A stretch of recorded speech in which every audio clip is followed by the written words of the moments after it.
बिस्मिल्लाहिर्रहमानिर्रहीम। ये हुकूमत मेरी समझ से बाहर है। बैक वक्त उन्होंने मुख्तलिफ लोगों से पंगे ले रखे हैं। सबसे बड़ा तो अंधाधुन महंगाई करके अवाम से लिया हुआ, जिसका इजहार कल अवाम ने PTI के खिलाफ वोट डालकर खुल कर दे दिया। अब मेरा नहीं ख्याल कि PTI की इतनी हिम्मत होनी है कि बाकायदा लोकल बॉडीज़ के जो बाकी के इलेक्शंस है वो फौरी तौर पे हो जाएं। मुझे नहीं लगता कि वो होंगे। और आज सहाफ़ियों पर ही पाबंदी लगा दी।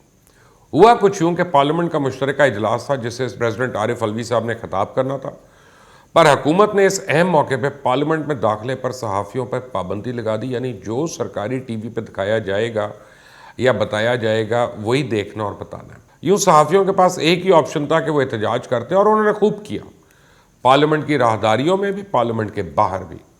पता नहीं हुकूमत क्यों इतनी बज़िद है कि वो डॉक्टर्स को भी सबक सिखाएगी, जजेस को भी अपनी मर्ज़ी से लगवाएगी, इलेक्शन कमीशन को भी अपनी जूती की नोक पर रखेगी, सहाफ़ियों को तो वैसे ही तोड़ कर रखेगी, क्योंकि मीडिया ने इमरान खान और इनकी पार्टी को सबसे ज़्यादा सपोर्ट किया था, तो बदला तो उतारना बनता है ना। पर मैं इस पर इतना ही कहूँगा कि जो हुकूमत ना महंगाई कंट्रोल कर सके, ना कर्ज़े कंट्रोल कर सके, ना काबीना कंट्रोल कर सके, ना मईशत कंट्रोल कर सके, ना डॉलर कंट्रोल कर सके, और तो और ना ही अपनी ज़ुबानों को कंट्रोल कर सके, वो अब ख्वाब देख रही है कि मीडिया को कंट्रोल करे। ये दीवाने का ख्वाब है। ये इतना दर्द पता नहीं क्यों इस हुकूमत के दिल में जाग उठा है कि इसकी नज़र करम सहाफ़ियों पे पड़ गई, और ये मीडिया अथॉरिटी बिल लाकर पता नहीं कौन सा इनकलाब लाना चाह रहे हैं, या कौन सी फाशिस्ट गवर्नमेंट है जिसके ये इतना ज़्यादा जिससे इंस्पायर्ड है और उसको फॉलो करें। हालांकि इस दौरे हुकूमत में अभी तक सबसे ज़्यादा सहाफ़ी मुतासर हुए। इस दौर में जितने सहाफ़ी बेरोज़गार हुए शायद पहले कभी भी नहीं हुए। जितनी सहाफ़ियों को इस दौर में मार पड़ी है, कुट पड़ी है, पहले कभी नहीं पड़ी। जितने सहाफ़ी इस दौर में उठाए गए, गायब किए गए, पहले कभी भी नहीं हुए। जितने पर्चे मुकदमे इस दौर में सहाफ़ियों पे हुए, पहले कभी भी नहीं हुए। जितनी पाबंदियां इस दौर में सहाफ़ियों पे लगी, पहले कभी भी नहीं लगी। ये है आज का खरा सच। किसी और की क्या बात करनी। जुलाई 2018 में यह हुकूमत आई, और दिसंबर 2018 में से अब तक मैं और मेरी पूरी टीम बेरोज़गार है। मैं आपको एक बात बताऊँ कि हमें बड़ा प्रेशर था। जब पहली बारी उस्मान बुज़दार के ऊपर हमने उसके ख़िलाफ़ प्रोग्राम किया और हमने कहा पंजाब की गवर्नेंस सही नहीं, तो हमें बड़ी वार्निंग्स मिली। जब दूसरी बारी महमूद खान के ऊपर प्रोग्राम किया तो हमें फिर बड़ी वार्निंग्स मिली। तीसरी बार उस्मान बुज़दार के ऊपर दोबारा जब किया तो उसके बाद से आज तक नौकरी नहीं मिली। ये हमें एक सबक सिखाया गया कि हुकूमत और उसकी गवर्नेंस के ऊपर हमने बात नहीं करनी। बहरहाल PTI वो पार्टी है जिसको मीडिया ने सबसे ज़्यादा सपोर्ट दी, और इसकी सपोर्ट मैं आपको बताऊं वही इनके गले भी पड़ेगी। वो किस तरह से, मैं एंड में आपको बताऊंगा। मैंने आज आपको एक बहुत ज़रूरी बात बतानी है जो किसी को नहीं पता यहाँ पे, और उसकी गवाही असद उमर, जहांगीर तरीन और शाह महमूद कुरैशी भी देंगे। बहरहाल आज जो प्रेस गैलरी बंद की गई, ये पाकिस्तान की तारीख में पहली बार ऐसा हुआ। देखा जाए तो इस वक्त मुल्क में सिविल मार्शल लॉ लगा हुआ है। इस पार्टी की तमाम हरकतें और ज़ुबान ऐसी है जो किसी फाशिस्ट पार्टी की होती हैं। आज सहाफ़ियों के एहतजाज में बिलावल, शहबाज और फजल रहमान सभी बारी बारी शरीक हुए, इज़हार यकजहती भी किया। फिर पार्लियामेंट के अंदर भी अपोजिशन ने सहाफ़ियों के हक़ में एहतजाज किया, प्ले कार्ड्स भी उठाए, हुकूमत के काले कवानीन के ख़िलाफ़ खूब नारेबाजी की। और इन सब से लाख इख्तलाफ सही, लेकिन इन सब का शुक्रिया कि यह हक़ और सच की आवाज़ के साथी बने। फिर आप देखें इस हुकूमत से FBR का डेटा तो संभाला नहीं जाता, और ज़ोर दे रहे हैं कि अनपढ़ और आम आवाम इलेक्ट्रॉनिक मशीनों से वोट डालें। क्या हुकूमत को मालूम नहीं कि ये वो पाकिस्तान है जहाँ दिन दहाड़े लोगों के वोट चोरी हो जाते हैं, अंगूठों के जाली निशान पे मोबाइल फ़ोन की सिमें मिल जाती हैं? ये वही पाकिस्तान है जहाँ फालूदे वाले के अकाउंट से अरबों रुपए निकल आते हैं, लेकिन चोर फिर भी पकड़े नहीं जाते। और फिर इलेक्शन कमीशन का जो हाल ये हुकूमत करना चाह रही है, इससे तो लगता है कि PTI फॉरेन फंडिंग केस हार चुकी है। और इससे पहले कि इलेक्शन कमीशन कोई फैसला सुनाए कि ये इलेक्शन कमीशन को ही मुतनाज़ बनाने पर तुल गए, क्योंकि लगता ही है कि फॉरेन फंडिंग केस में PTI बिल्कुल बुरी तरह फंस चुकी है। मज़े की बात यह है, जो भी वफाकी वज़रा इन तमाम मामलों में पेश हैं, ये सब किराए के खिलाड़ी हैं। यानी ये जिसकी हुकूमत हो उसके साथ होते हैं, जिसका वक्त अच्छा हो ये उसकी साथी हैं। इनको मौका परस्त कहा जाए तो गलत नहीं है। ये पार्टियां ऐसे बदलते हैं जैसे कपड़े बदल जाते हैं। इनमें एक आधा वज़ीर मौसूफ तो ऐसे भी हैं जो कौमी असम्बली का इंतखाब लड़ने के काबिल तो नहीं, पर हर बार अपने पैसे के ज़ोर पर सेनेटर ज़रूर बन जाते हैं। ये सिर्फ पैसे की चमक है, कमाल है, वरना इतनी हिम्मत किसी में नहीं होती कि किसी आईनी इदारे को आग लगाने की बात करे। ऐसा लगता है कुछ वज़रा बीजेपी और शिवसेना के बयानात बड़े गौर से पढ़ते हैं, इंस्पायर भी होते हैं। यहाँ मैं आपको जुल्फ़िकार अली भुट्टो हुकूमत की मिसाल दे दूँ, जिन्होंने अपने दौर का सबसे तारीखी काम मुत्तफ़िका आइन बनाया। और सब जानते हैं कि भुट्टो एक सख्त शख्स थे और ऐसे कई वाक़यात का हवाला दिया जा सकता है जहाँ से उन्होंने सियासी मुखालफिन को कुचलने की कोशिश की, लेकिन 1973 का आइन मंजूर करवाने के लिए वो हर किसी के पास खुद चल के गए। वो मौलाना मौदूदी से मिले, उस वक्त के अपोजिशन के तमाम रहनुमाओं के पास गए। सवाल ये कि अगर हुकूमत की नीयत बहुत अच्छी है और हर हाल में इलेक्शन रिफॉर्म्स करना चाहती है तो दूसरों की राय क्यों नहीं लेती? वो क्यों हर मामले में अपने आप को अपनी बात मनवाना चाहती है, और वो भी बज़ोर बाजू?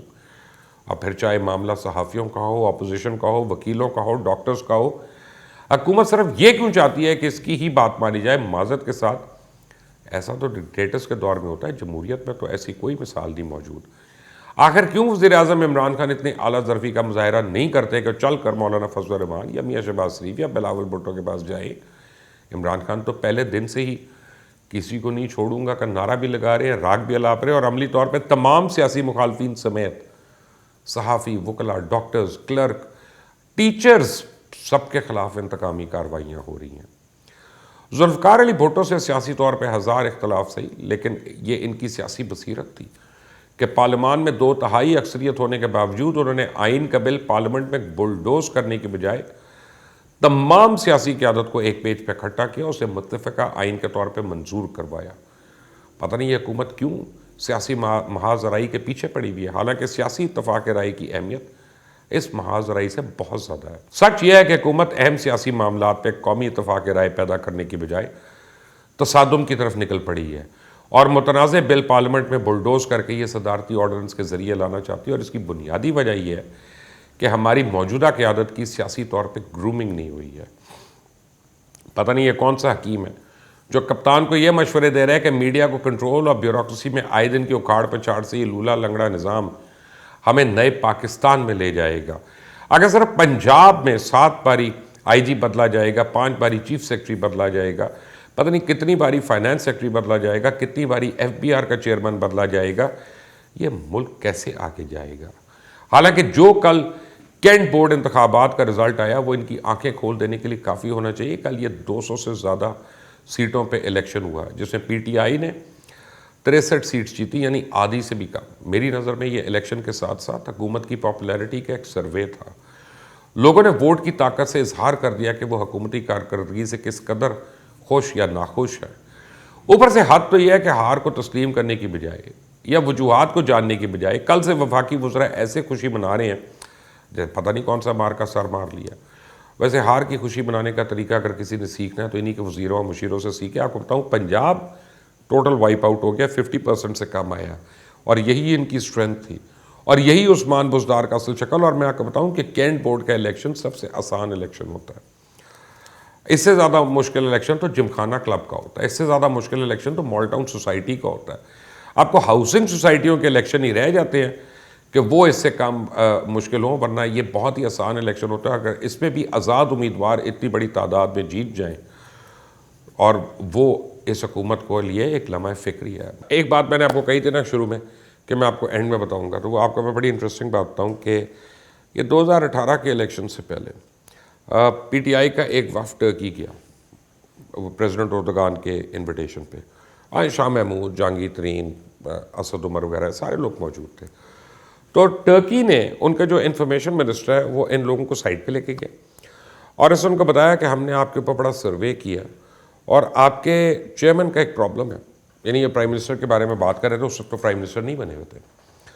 उन्होंने कहा कि प्रॉब्लम यह है कि आपका प्राइम मिनिस्टर मीडिया का प्रोडक्ट है और इनको मीडिया ऊपर लेके आया और इनको सोशल मीडिया सपोर्ट कर रहा है। तो हमें डर यह है कि आप आने के बाद मीडिया के ऊपर ज़्यादा फोकस कर लेंगे और अपनी गवर्नेंस को छोड़ देंगे। तो अगर आप 80% मीडिया पे अभी काम कर रहे हैं तो हमारी रिक्वेस्ट है कि आप 80% गवर्नेंस का ख्याल रखें और मीडिया पे 10% ही फोकस करें या 20% फोकस करें, तो फिर आपकी गवर्नमेंट चल सकती है। लेकिन अगर आपने मीडिया के ऊपर ही अपनी रिप्रेजेंटेशन रखी और मीडिया को ही कंट्रोल करने की कोशिश की तो वो आपके लिए काफ़ी प्रॉब्लमेटिक हो सकता है। ये तो इतने अरसा पहले एक दूसरे मुल्क ने हमारे ऊपर सर्वे किया हुआ था। बहरहाल कि जो हम आए दिन हुकूमत की गुड गवर्नेंस का पोल खोल देते हैं और गवर्नेंस का असली चेहरा कभी खुले तो कभी ढके छुपे अंदाज में दिखाने की कोशिश करते हैं। अगर हुकूमत का ये ख्याल है कि ये सिलसिला मीडिया को बेड़ियां पैदाने से थम जाएगा तो हुकूमत गलती पे है। कर ले गिरफ्तार, कर ले गिरफ्तार। कितनों को गिरफ्तार करेगी? कोई नहीं चुप होगा, कोई नहीं बाज आएगा, सब सच बोलेंगे, सब हक की बात करेंगे, सब बेनकाब करेंगे। हम भी इंतज़ार कर रहे हैं कि कब हमें गिरफ्तार किया जाए। हम अपील की दरख्वास्त नहीं करेंगे, ये मैं आपको बता रहा हूँ। Keep on watching Mubashir YouTube channel. मेरा नाम मुबश्शिर लुकमान है। अल्लाह हाफ़िज़।